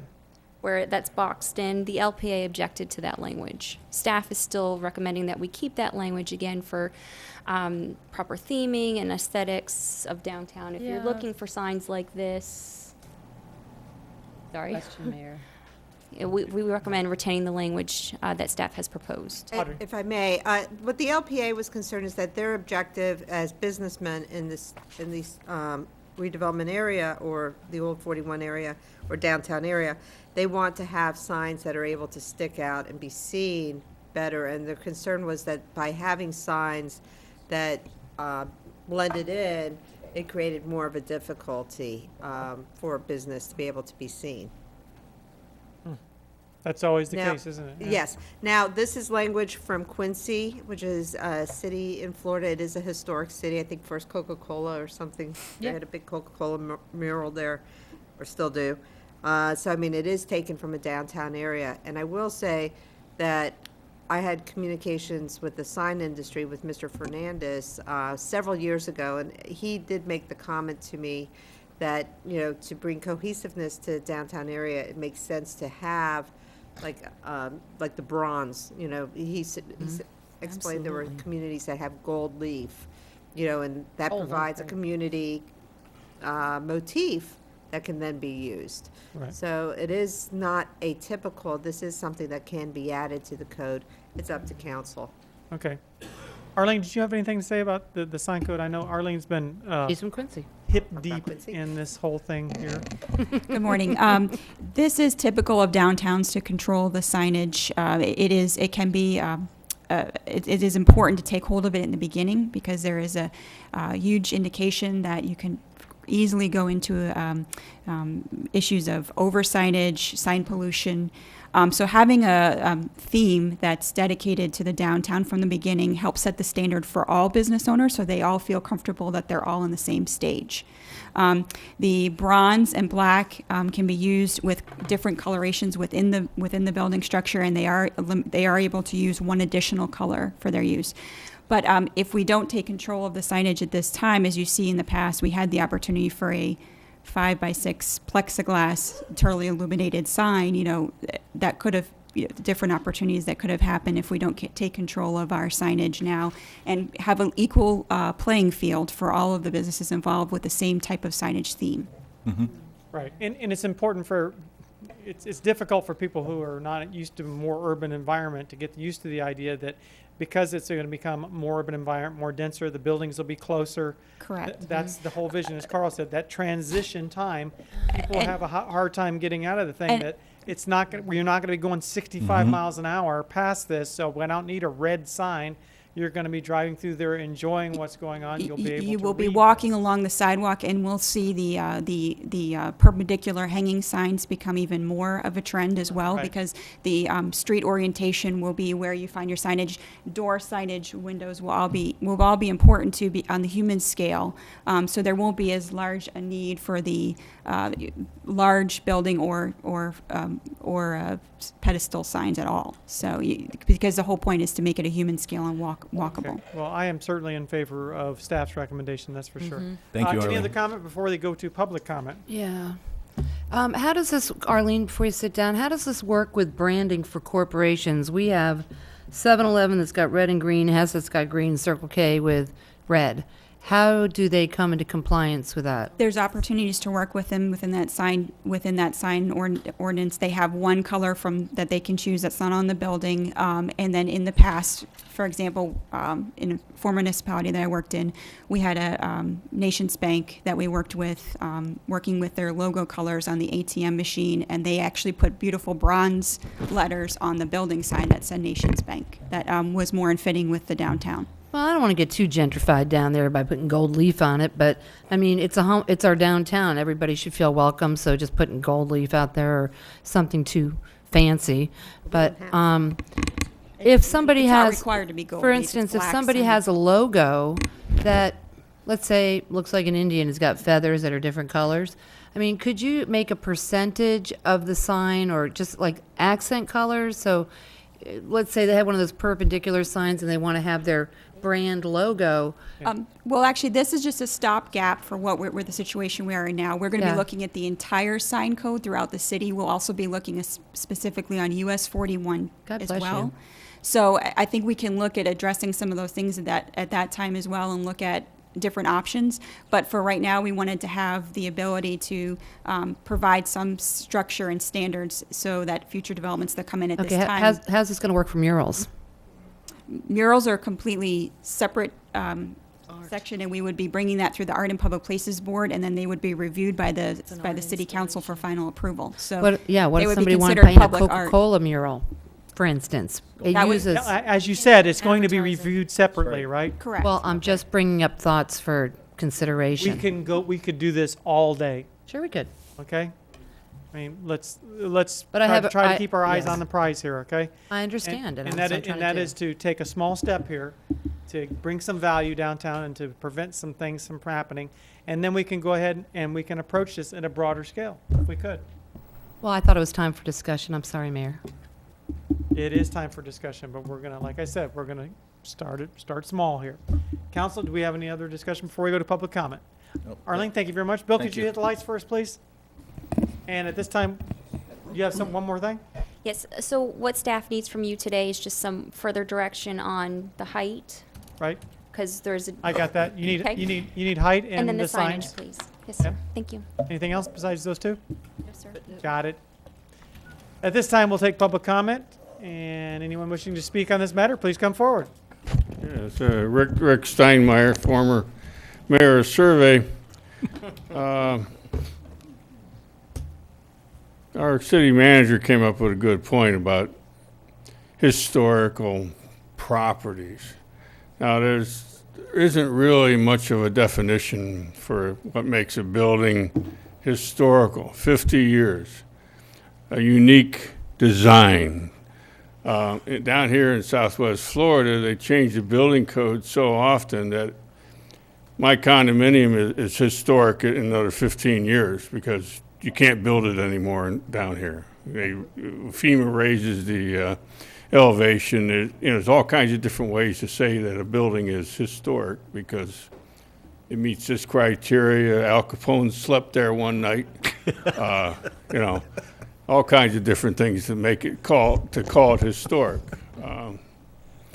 So it's a big, vague area, and I wish somebody would investigate it and come up with some sort of guidelines as to what historic is. Thank you. Thank you very much. Hi, I'm Deb McLean, and I am the publisher of the Banana Peel. And I want to say how excited I am that some of the team plan, which is when I got involved in the Old 41 corridor, the architectural designs are being brought forward again. I think we're on the right path. I think Carl has been instrumental in finally figuring out how to get the infrastructure paid for. I do want to talk about the words urban decay. There are two things that bother me about the DRGR. One is that the scientific information truly supports that it should not be developed, and I think we'll have a lot of discussions about that. One is on the streets, you know, I sort of hear from a lot of people. I hear that the Super Walmart proposal is being put back together. I also hear that the same consultant that the city has hired is representing Super Walmart and the mining industry, the mining group, which I find to be a very extreme conflict of interest. The people of Bonita Springs have voiced loudly more than once that they don't want to do anything in the DRGR. Deborah, I have to remind you, we're talking about this particular issue right here, okay? Yes, I'm sorry. Sorry. The Magic City, that's what they call Miami. And we are in Bonita, our core development, our urban core, our enhancement is on a street that forms a crescent, and the dog track butts up to Collier County, you know, up to the line where Mediterra is. I don't mind what you recall Old 41. I like the idea of Terry Boulevard or Bonita Springs Boulevard, but remember we go into Collier County rather quickly, so I'd like the shopping area, this is an idea that we call it, I'm going over to the Crescent. Let's shop over on the Crescent. It doesn't have to be the name of the road, but we have to give it a theme. Something exciting, a theme to relocate your businesses. For instance, the computer shop on Beach Road, they might want to relocate there. But where? Over there on the Crescent. Because maybe Magic City, that's why people went to Miami, it was Magic City. And thank you very much. Thank you very much. Anyone else this time on this item? Seeing none, council, what's your pleasure? First of all, we need to make a decision. We have two decisions to make so far as would you like to support staff's recommendations on the height for the first floor being 12 to 15 and on the color schemes for the, or lack thereof, on the Yes. signs? Yes. On both cases? Motion to support. So you make a motion to do that, okay? So we have a motion and a second to go ahead and support staff's recommendations there. Any other comment? Roll call, please. Councilman Longcart? Aye. Councilman McIntosh? Aye. Councilwoman Martin? Aye. Councilman Slakta? Aye. Mayor Nelson? Aye. Councilman Simmons? Aye. And is go ahead. Councilwoman Simons? Now, is there a motion to send us to a second reading? Made. Motion to second reading and a second. Send us to second reading as revised. Any other discussion? Roll call. Councilman McIntosh? Aye. Councilwoman Martin? Aye. Councilman Slakta? Aye. Mayor Nelson? Aye. Councilman Simmons? Aye. Councilwoman Simons? Aye. Councilman Longcart? Aye. Okay. Mr. Mayor. Yes. Just briefly, first off, thank you for your support, council. I just wanted to make a brief comment. Sometimes we hear people stating that we're trying to put too much government regulation into this, and I just want to say that in order for us to get what we want here, for this area to be the best that it can be, you have to put those regulations in place.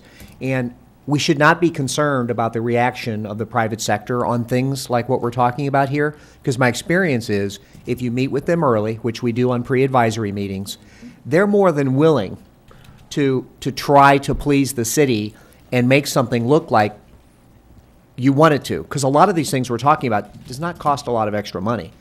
So these regulations are going to make it better. It's not going to be a deterrent to private investment, in my opinion. Good. Thank you, sir. Thank you very much. And Audrey, we have now we have the second public hearing and public comment allowed on this item 9. For community development block grants, and at this point, I'll let John Gugliardo start the. This is the second of the 2 public hearings that you're required to have for use of the upcoming fiscal year CDBG funds. And as we've indicated in the past, staff is still recommending that we designate these funds to be used for public infrastructure projects and public facilities. In particular, based on the input we had from the from the budget workshop and from prior meetings, the two specific projects we'll be working on are a sidewalk and potentially bike path infrastructure project within the Rosemary and Lightner neighborhood, and the second would be a pedestrian crosswalk at the Bonita Drive area, assuming that those are confirmed to be CDBG eligible. Once we have the pricing and cost estimates on those, if there are additional funds available, we'll be bringing back the options for a third project. Okay, good. You have any questions, comments? All right. Public comment? This time we're going to public comment. Anyone wishing to speak on this matter, please come forward on the CDBG funds. Hey, I said it right that time. Seeing none, the public comments closed. Martha. Yeah, last year, did we not, no, we didn't use the funds for the bus shelters, right? No. Okay, thank you very much. Okay.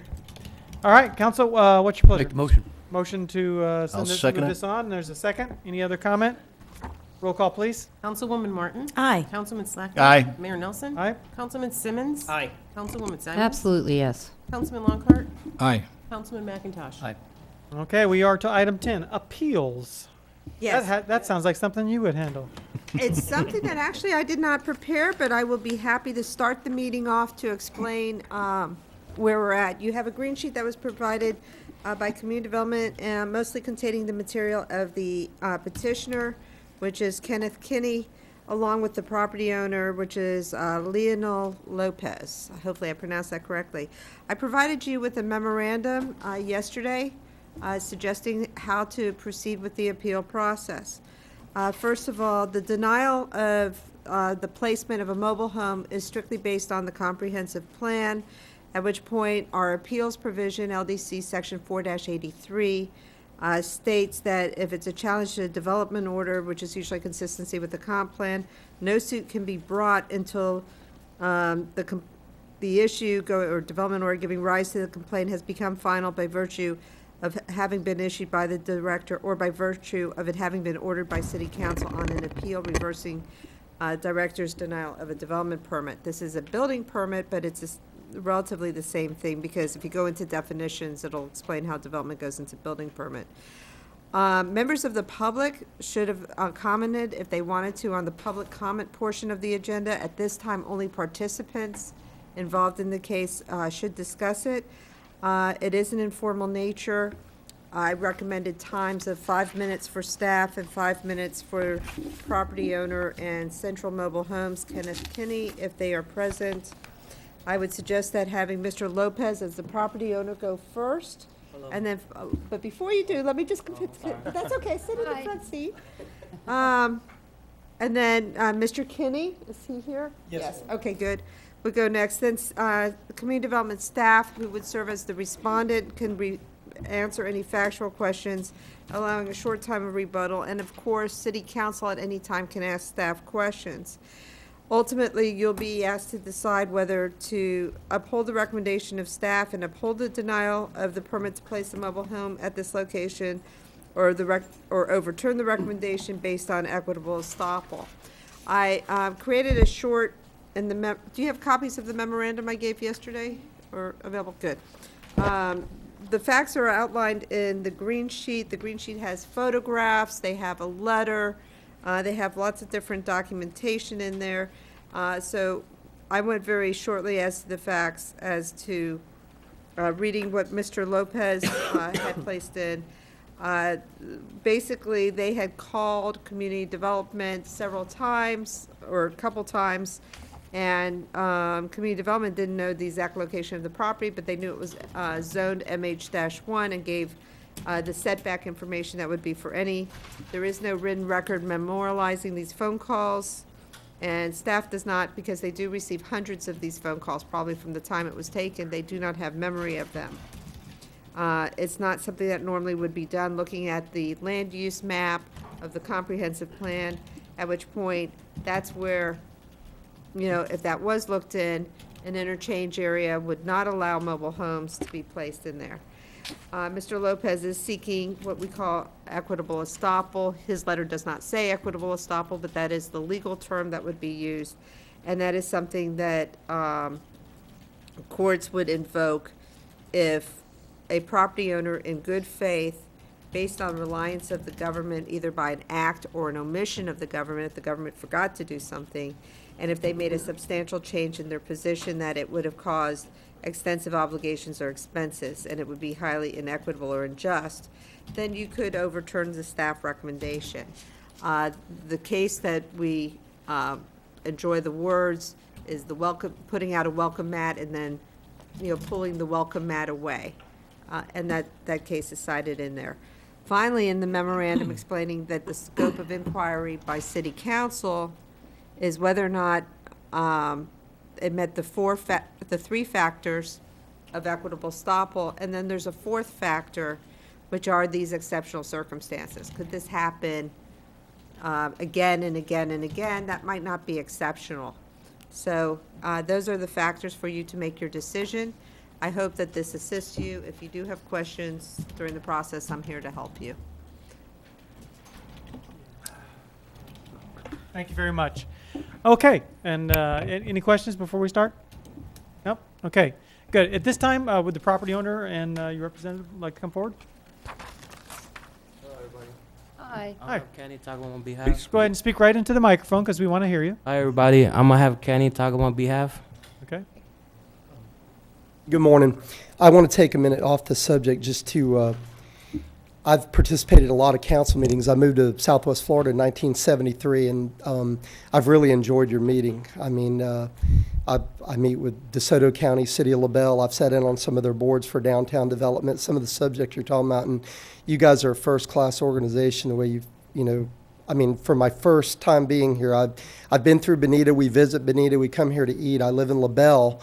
But, comparatively, the way you conduct your meeting, it's exemplary. And I really, you're going to have disagreements. You're going to, but you're a first-class board. And regardless of how this situation is not related. Well, so far, you're doing really good, too. No, I just, your stat. Got our attention. And, we did not have the type of boards that you have in place until about, say, 8 or 10 years ago in LaBelle, in the city. And, Jackie's very knowledgeable and your staff, and I've enjoyed working with them, even though on an opposite side of the fence, they do a first-class job, your staff. Thank you very much.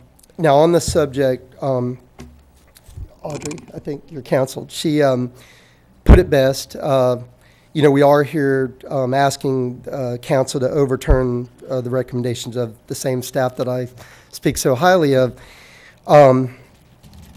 What happened is I have knowledge of Oakland Drive prior to this permit. In 2006, I pulled a mobile home permit on that same street and put a new manufactured home right next to what is now Mr. Lopez's lot. There was a little emphasis put on that he did not own the lot when the other home was removed, meaning on his property on the corner, there was a manufactured home there. An older home was torn out somewhere between 2008 2010. Mr. Lopez and also his father, they live right around the corner.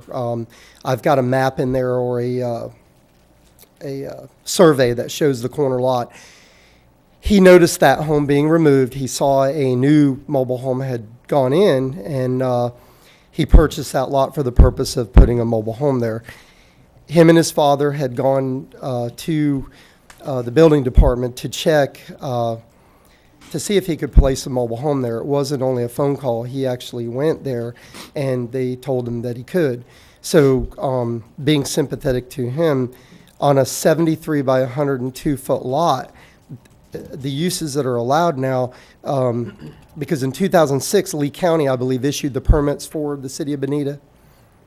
Perhaps. Correct, I believe. Yeah.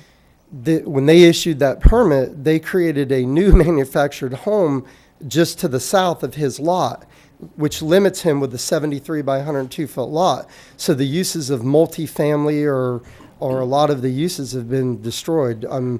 There's no way without him buying up the neighborhood that he could do what's in these uses. He's put his life savings into it.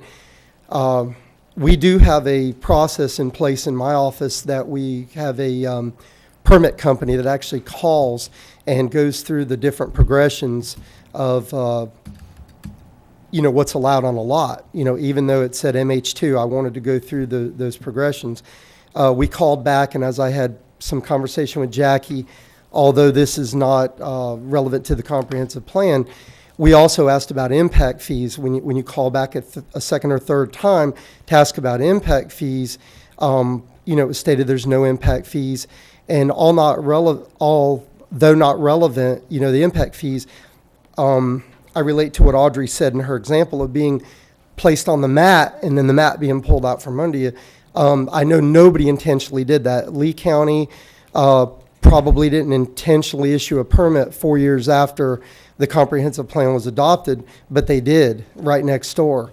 When Mr. Lopez went there to check to see if he could place a mobile home, I guarantee you nobody intentionally tried to mislead him. And thirdly, when our office and permit company called, again, I'm sure that they tried to help them in the best ability that they could. But 95% of the public has no idea what a comprehensive plan is, and it's not a question that they would ask. And the fact that the property, the zoning doesn't match the comprehensive plan makes it incredibly difficult for the public to deal with that. So being sympathetic with that, and although I'm in the manufactured housing business, I also do development, buildings, more of the things you guys are talking on. So I understand that in a lot of areas, we try to limit the manufactured homes or where they can go. But in this case, because that permit was issued, we've created a situation where his lot, it's the only logical use of this lot. And my hopes is to not only have you overturn that, but if city council believes, or staff, by re-looking at this neighborhood, there's one of two ways of going about it. One, because it's less than 20 acres, to do a minor site development to your comp plan, or after Mr. Lopez is approved to put his home, if it's the council's desire that it not extend further south back toward Bonita Beach Road, that possibly something be put more consistent of the zoning versus the comp plan in effect that would be more friendly for staff to use and also for the public. And that's Okay, good. Anything else that you have at this time? No, sir. Okay. Did you have anything to say before we? He's got stage fright, guys. I'm sorry. Oh, don't listen. You don't need to have stage fright. You can come up here and just tell us from your heart what you're trying to do. All right? Yeah. It's okay. Sorry. I just want you guys. Just talk to me. I just want you guys to allow me to put my mobile home there, since Sure. I put all my money to it. I asked first. Now y'all saying no. My bad. I got stage fright. That's all right. I have a suggestion. Look at Janet or look at Martha. Yeah, don't look at Ben. I know. Then you'll be all right. Yeah, I lived in Bonita for 20 years. Yeah. So, I want to live here. Yeah. Location. Good. Oh. We want you to live here too. He's petrified. I'm sorry. Yeah. That's okay. It's all right. No preocupado. It's okay. So I just, I like Good. Bonita Springs so much. I want to build my house here, or own a house here, or put a mobile home, like on a mobile, because it's a mobile lot. What's it called? Affordable for manufacturing. No, the place is it's a trailer park, Yeah. trailer mobile home area. So I want to, and my parents lived not that far away. And Is this your father with you? yeah, that's my father. Oh, Hi, my name is Keo Lopez. I live in Bonita Spring for about 20 years, from 1998. But I know that with this area, everywhere. But I don't think so. You guys know where I live now. It's in Oakland Park. They call Oakland Park. That's a mobile home. Now, still mobile home about 40, 45 years old. The roads, dirt, we don't have a mail service. I know where can you have a mobile home, with new mobile home. But this is still mobile home park. But that's not my question. But that's all continue. I understand. Thank you. Thank you, Mr. Lopez.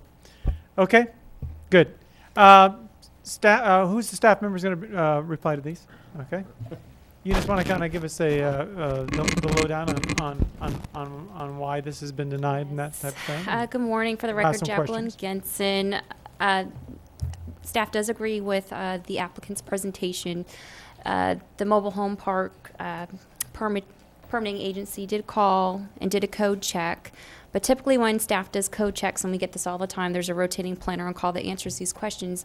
We do a zoning check. We give them setbacks. And in this case, they did ask for flood. But very rarely do we look at a future land use map for these type of inquiries. They're just coming in, they want to pull a building permit. So that's where the disconnect happened. And then when it came through permitting, our permit tech, who is very savvy, did look at the comprehensive plan. And that's where he came to me and said, Jackie, you know, it's in the interchange commercial area, and if you read the interchange commercial area that's in your packet, the only residential uses it allows is multifamily, 10 units an acre. So it's a multifamily structure. There is no flexibility for staff to go ahead and memorialize or issue a permit for a mobile home unit under this classification. If it was a different land use category, where we have two other categories that do allow mobile home parks, we could definitely issue that permit. But because the way inconsistent uses is worded in our comprehensive plan, it doesn't give staff any flexibility to issue that permit. And again, this highlights one of the many areas in the city where we have zoning classifications that are inconsistent with the comprehensive plan. So maybe if this property had a zoning classification of commercial, which met the comprehensive plan, we wouldn't be here today. Or like Kenny alluded to, you can always, petition and do a small scale map amendment, maybe change it, or look at changing your policies in terms of existing uses. Because right now for existing uses, you can do a pre-disaster or post-disaster build-back policy, but there's language in there about the land use has to be consistent with that category, and this mobile home use is not allowed in that category. Let me ask you this. Let's say that the council is sympathetic, which we are sympathetic to the applicant. The mechanisms that are at our disposal for remedying that situation, if we were so to do so, would be to do a comprehensive plan amendment, right? And what were the other mechanisms? Well, we have the equitable estoppel claim, which Ms. Vance did explain. Right. There is another policy in your comprehensive plan if you so choose to use it, and I did not put it in the packet, but I'll read it to you. It's policy 1.1.4, allowable uses. It says the listing of appropriate land uses in each of the individual land use categories identifies those uses expected to be appropriate. However, other uses which are similar in character, intensity, and impacts to those may be deemed appropriate. Similar to those, what does that mean? Similar to those existing in the area, or similar to those that are listed in? That are listed in the land use category. Okay. So the multifamily is permitted in the interchange. If you Right. find that Oakland Drive as multifamily mobile homes on large lots meet that multifamily use, you can apply 1.1.4.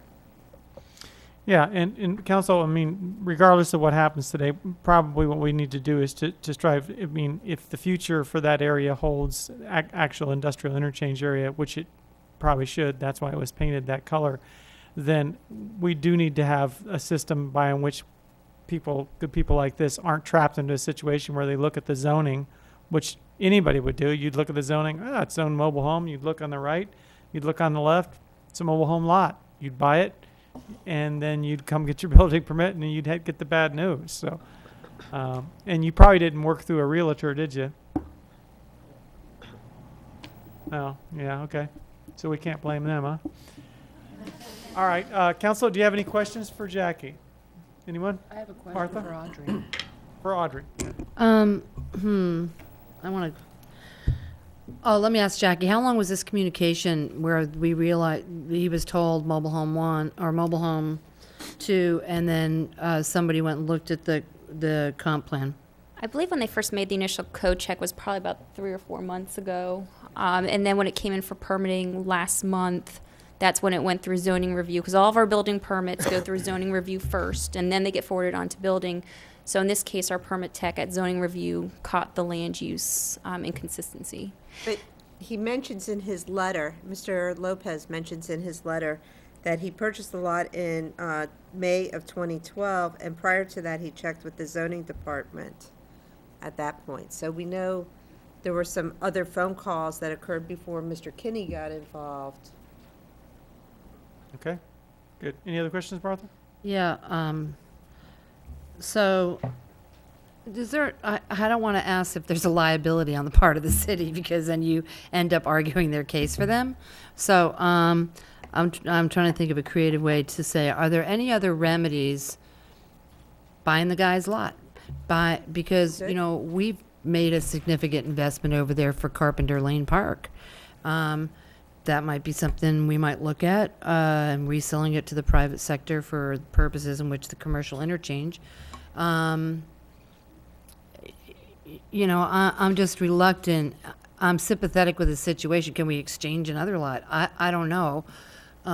Someplace that he could put his mobile home that the city owns property on, because we are developing a linear park there. We are, have it in the future land use map as commercial interchange, and this isn't allowed. So, and also the other thing is it's near the river and it floods. So that's the other thing, and that's regrettable.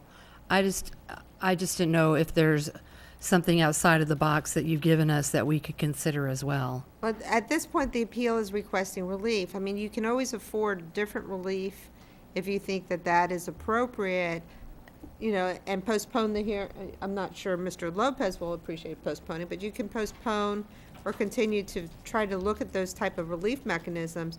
Alternatively, you could do a map change to the area. You could possibly do a city-initiated rezoning to legitimize some of that in Oakland and do the corrections, as well as changing the zoning there. But again, when you do things like that, especially if you're doing it without the property owner's permission, you're going to have other issues. I understand that, but I would wonder if we couldn't talk about those other outside of the box issues, maybe through your office or something with Mr. Lopez, in trying to help him find a place to go if we decide to deny him. Right, but also remember that Mr. Lopez wants to live there because it's close to his family members I that know. are living there. I understand.